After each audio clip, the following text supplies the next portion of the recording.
Hello bachcho, let's see question. Let the moment of inertia of a hollow cylinder of the length 30 centimeter about its axis di, the radius of the thin cylinder of the same mass such that the moment of inertia about the axis also I.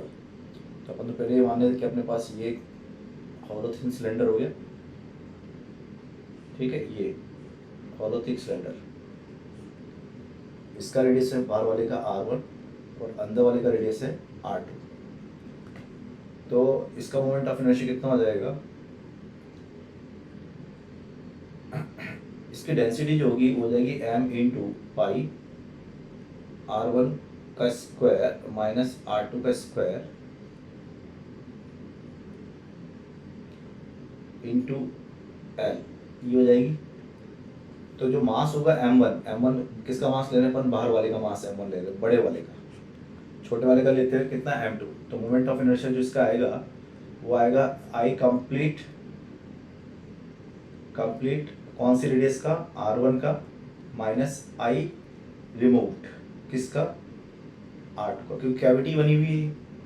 So I complete कितना हो जाएगा, complete का मास, तो वो density कितनी है, ये इसकी डेंसिटी निकाली हमने, तो ये हो गया मास यानी कि डेंसिटी ओवर पाई R1 का स्क्वायर माइनस R2 का square into of L into इसका वॉल्यूम पाई R1 का स्क्वायर इंटू L, ये तो हो गया मास, इंटू R1 का स्क्वायर बाई 2, ये हो गया इसका moment of inertia, minus remove का कितना हो जाएगा m अपॉन पाई R1 का स्क्वायर माइनस R2 का square into L into pi R2 का स्क्वायर इंटू L बाई 2, ये हो गया।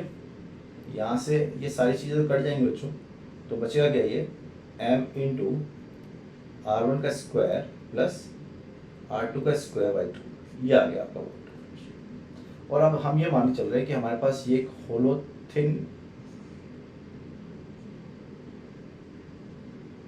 सिलेंडर हो गया, तो इसका रेडियस ऑफ गायरेशन निकालना है, तो इसका मोमेंट ऑफ इनर्शिया कितना मान लेते हैं, m के स्क्वायर, और वो इसके बराबर है ये, तो अपन इसको बराबर रखते हैं m के स्क्वायर। तो m से, क्योंकि सेम मास बोला है, तो k is nothing but R1 का स्क्वायर प्लस R2 का स्क्वायर बाई 2। जब हम सॉल्व करेंगे बच्चों आ जाएगा 16 centimetre. So right answer of the question is what, B. आपको पता है R1 आपका 10 है और R2 आपका 20, कुछ भी ले लो, R1 आपका 20 है और R2 आपका 10 है। सो राइट आंसर हो जाएगा इसका, ये हो जाएगा, अगर मैं सॉल्व भी करूँ उसको तो जाएगा रूट ऑफ 100 प्लस 400, 500 और 500 का 20 का 400 प्लस R1 का 100 एंड बाई तो 250, तो अप्रॉक्सीमेटली अपन 16 मिलते हैं, 256 होता है, तो 16 सेंटीमीटर से करेक्ट आंसर। सो राइट आंसर हो जाएगा आपका बी, ऑल द बेस्ट।